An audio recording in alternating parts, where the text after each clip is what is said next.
संत चोखामेळा. नमस्कार मित्रमैत्रिणींनो, ज्योतिष क्रिएशन या चॅनलवर तुमचे सर्वांचे स्वागत आहे. तर मित्रमैत्रिणींनो, तुम्हाला माहिती आहे का संत चोखामेळा कोण होते?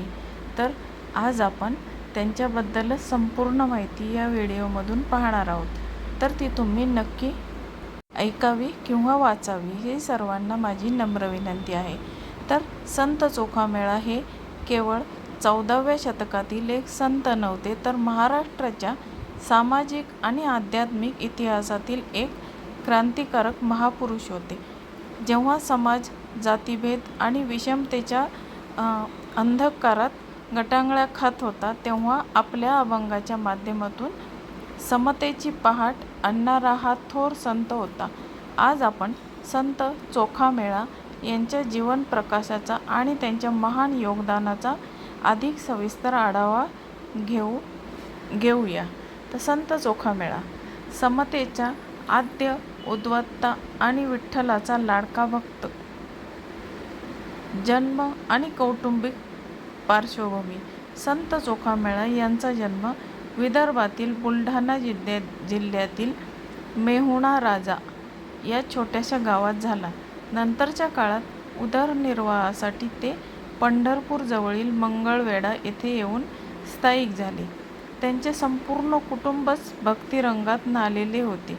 त्यांच्या पत्नी संत सोयराबाई आणि पुत्र संत कर्ममेळा हे देखील स्वतः मोठे संत कवी होते. त्यांनीही आपल्या अभंगामधून सामाजिक विषमतेवर मार्मिक भाष्य केले आहे. हे कुटुंब केवळ रक्ताचे नाते नव्हते, तर ते भक्तीचे आणि विचारांचे एक अभेद्य नाते होते. सामाजिक विषमतेविरुद्धचा लढा. संत चोखामेळा यांचे आयुष्य कष्टाचे आणि अपमानाचे होते. त्यांना मंदिराच्या गाभाऱ्यात प्रवेश नाकारला जात असे. मात्र या बाह्य बंधनाचा त्यांच्या भक्तीवर काहीही परिणाम झाला नाही. त्यांनी केवळ तक्रार केली नाही, तर त्यांनी आपल्या अभंगातून थेट समाजाला आणि देवाशी संवाद साधत प्रश्न विचारले आणि त्याचे विचार आजही तितकेच प्रभावी आहेत. त्यांचे विचार आजही तितकेच प्रभावी आहेत. आता यामध्ये माणुसकीचे दर्शन. त्यांनी देवळातल्या दगडाच्या मूर्तीपेक्षा माणसाच्या मनातल्या भावनेला जास्त महत्त्व दिलेले आहे. आता समतेचा पुरस्कार. आता जेथे भाव तेथे देव हे त्यांनी आपल्या आचरणातून सिद्ध केले. स्वाभिमान. जातीच्या आधारावर कोणी लहान किंवा मोठा नसतो, तर कर्माने माणूस मोठा होतो, हा विचार त्यांनी समाजाच्या मनावर बिंबवला. साहित्यिक योगदान. अभंगवाणीचा अर्थ आवाज. संत चोखामेळा यांची भाषा अत्यंत साधी, सोपी पण काळजाला भिडणारी होती. त्यांच्या अभंगातून एक प्रकारची आर्तता जाणवते. देवाला ते कधी आपले सखा मानतात, तर कधी विठ्ठलाकडे आपली व्यथा मांडतात. ते हक्काने बोलतात. त्यांचे प्रसिद्ध अभंग. ऊस कोंडा धोंडा परी रस नवे ढोंगा. ऊस कोंडा धोंगा परी रस नवे ढोंगा. काय भुललाशी वरची या रंगा, वरली या रंगा. या ओळीमधून त्यांनी बाह्य रूपावर म्हणजे जातीवर न जाता अंतरातील प्रेमावर लक्ष केंद्रित करण्यास सांगितले आहे. त्यांनी विठ्ठलाला पंढरीचा मायबाप म्हटले आणि स्वतःला त्याची लेक समजून भक्ती केली. संत नामदेव आणि चोखामेळा हे गुरु शिष्याचे नाते होते त्यांचे. वारकरी संप्रदायात संत नामदेव आणि संत चोखामेळा यांच्या मैत्रीचे विशेष स्थान आहे. नामदेवांची चोखोबांच्या प्रतिभेचा आणि भक्तीचा आदर केला. अनेकदा समाज जेव्हा चोखोबांकडे तुच्छतेने पाहत असे, तेव्हा संत नामदेव त्यांना सन्मानाने बरोबर घेत असत. ते नाते तत्कालीन समाजासाठी एक मोठे उदाहरण होते की भक्तीच्या मार्गावर कोणताही भेदभाव नसतो. अंतिम क्षण आणि चोखामेळा पायरी. संत चोखामेळा यांचा मृत्यू एका अपघातात झाला. मंगळवेढा येथील गावाच्या वेशीची भिंत कोसळली आणि त्याखाली दबून त्यांचा दुर्दैवी अंत झाला. पण त्यांची भक्ती इतकी थोर होती की असे मानले जाते की जेव्हा संत नामदेव नामदेवांनी आपल्या अस्थी शोधल्या. संत नामदेवांनी त्यांच्या अस्थी शोधल्या तेव्हा त्या अस्थीतूनही विठ्ठल विठ्ठल असा गजर ऐकू येत होता. आज पंढरपूरच्या विठ्ठल मंदिराच्या महाद्वारापाशी जी पायरी आहे ती चोखामेळा पायरी म्हणून ओळखली जाते.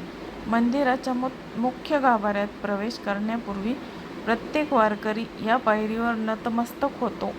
हे केवळ एका संताला दिलेले वंदन नसून त्यांच्या समतेच्या विचारांना दिलेली एक आदरांजली आहे. संत चोखामेळा आजच्या काळात का महत्त्वाचे आहेत? आजच्या धावपळीच्या आणि स्पर्धेच्या जगात संत चोखामेळा यांचे विचार अधिकच गरजेचे आहे. मानवतावाद, माणसाने माणसाशी प्रेमाने वागले पाहिजे, विनम्रता, चोखोबांनी कष्टाने आयुष्य जगूनही कधीही अहंकार बाळगला नाही, सकारात्मक दृष्टिकोन, कठीण परिस्थितीतही देवाला दोष न देता त्याला आपल्या सोबती मानण्याची वृत्ती. थोडक्यात सांगायचे तर संत चोखामेळा हे केवळ एक व्यक्ती नव्हते, तर ते समतेचे एक पर्व होते, ज्यांनी आपल्या अभंगाच्या तेजाने शतकानुशतकांचा जातीभेदाचा काळोख दूर करण्याचा प्रयत्न केला. अशा या महान संतांच्या विचारांचा वारसा आपण पुढे नेणे हीच त्यांना खरी श्रद्धांजली ठरते. तर आता आपण बघणार आहोत संत चोखामेळा आणि विठोबा यांचे भक्तीचे एक सुंदर असे उदाहरण आपण पाहूया. आता संत चोखामेळा यांच्या आयुष्यातील असाच डोळे उघडणारा आणि अंतर्मुख करणारा प्रसंग म्हणजे विठ्ठलाने चोखोबांचे केलेले कौतुक आणि दुधाची वाटी. आता हा पहिला प्रसंग आपण बघूया. एकदा अशी घटना घडली की चोखोबा विठ्ठलांच्या नामात तल्लीन झाले होते.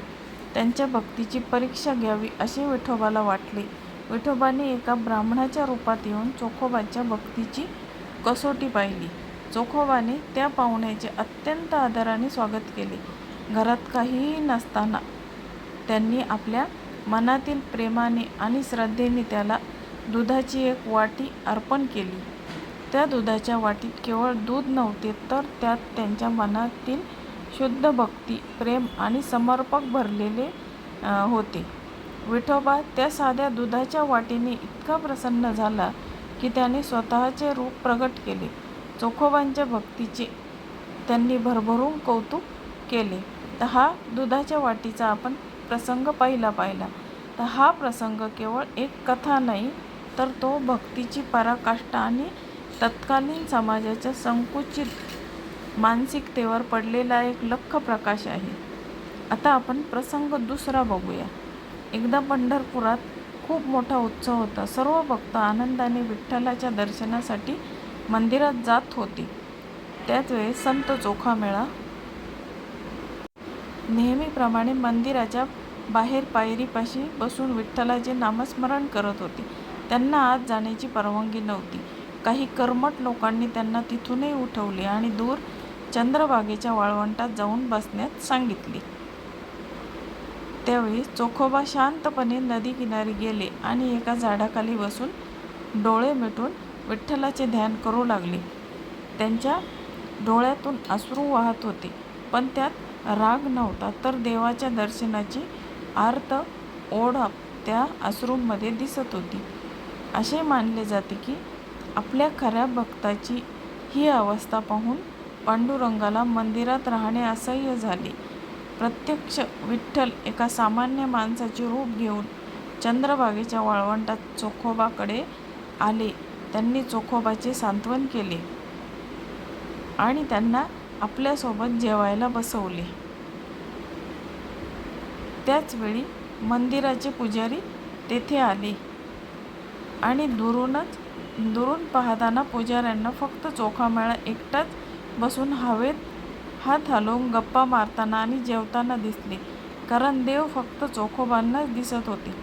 पुजाऱ्यांना वाटले की हा खालच्या जातीचा माणूस देवाचा उदो करत स्वतःला मोठा समजत आहे.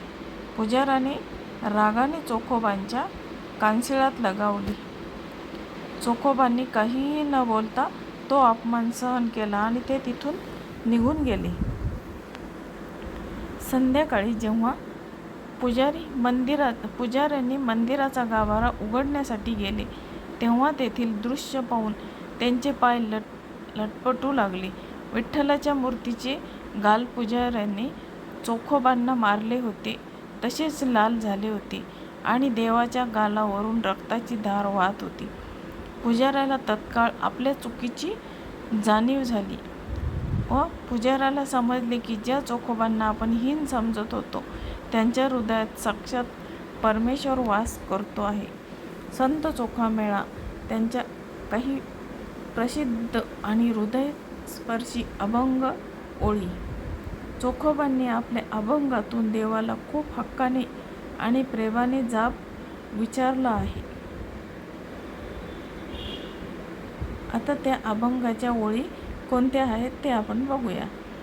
धाव घाली विठू आता, चालू नको मंद, बडवे मज मारिती, ऐसा काय माझा अपराध.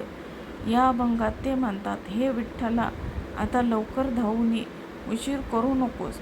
मंदिराचे बडवे म्हणजे पुजारी मला मारत आहेत. माझा असा काय अपराध आहे? हा प्रश्न चोखोबांनी फक्त विठ्ठलालाच नाही तर संपूर्ण समाजाच्या विवेकबुद्धीला विचारला होता. तसेच देवाच्या दरबारात सर्वांना समान स्थान आहे हे सांगताना ते म्हणतात, कांदा मुळा भाजी अवघी विठाई माझी. म्हणजेच आपण जे रोजचे साधे कष्ट करतो, जे अन्न खातो, त्या प्रत्येकात माझा विठ्ठल सामावलेला आहे. देव कुठल्याही सोहळ्यात किंवा औडंबरात नाही, तर तो गरिबांच्या झोपडीत आणि श्रमात आहे. या प्रसंगातूनच आपल्याला काय शिकायला मिळते? खऱ्या भक्तीला बाह्य रूढीची गरज नसते. देव मंदिराच्या गाभाऱ्यातच राहण्यापेक्षा आपल्या खऱ्या भक्तांच्या सोबतीने वाळवंटात बसणे जास्त पसंत करतो. अहिंसा आणि सोशिकता. चोखोबांवर एवढा अन्याय झाला तरी त्यांनी कधीही कुणाचा दोष केला नाही किंवा हातात शस्त्र घेतले नाही. त्यांनी आपल्या विचारांची आणि भक्तीची ताकद दाखवून दिली आहे. संत चोखामेळा यांचे हे विचार आणि प्रसंग आजच्या काळातही आपल्याला माणसाला माणूस म्हणून आदराने वागण्याची शिकवण देतात. तर मित्रमैत्रिणींनो, आज जी माहिती मी तुम्हाला संत चोखामेळ्यांची सांगितली आहे, तर ही माहिती तुम्हाला कशी वाटली? तर हा व्हिडिओ आवडला असेल तर माझ्या चॅनलला लाईक, शेअर आणि सबस्क्राईब जरूर करा आणि हा व्हिडिओ तुमच्या मित्र आणि मैत्रिणी यांना शेअर करायला विसरू नका. पुन्हा भेटूया अशा नवीन व्हिडिओसह पुढील भागात. तोपर्यंत धन्यवाद.